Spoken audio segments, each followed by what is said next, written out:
हा आज इथे ॲस्ट्रॉनॉमी क्लब तर्फे आपल्या सूर्यमालेचं सादरीकरण आहे. तर सूर्यमालेमध्ये किती ग्रह आहेत? 8 ग्रह आहेत. तर आपण आजपासून हा उपक्रम सुरू करत आहोत की सर्व ग्रह आपल्या भेटीला किंवा सूर्यमाला आपल्या भेटीला. ठीक आहे. तर सर्वांनी आपापलं नाव सांगायचं. पहिला ग्रह, माझे नाव बुध. माझं नाव बुध ग्रह. माझे नाव शुक्र. माझे नाव पृथ्वी. माझे नाव मंगळ. माझं नाव गुलू.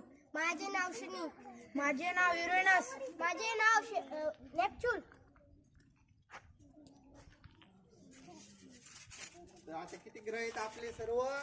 8. आज आपण कोणत्या ग्रहाची माहिती पाहणार?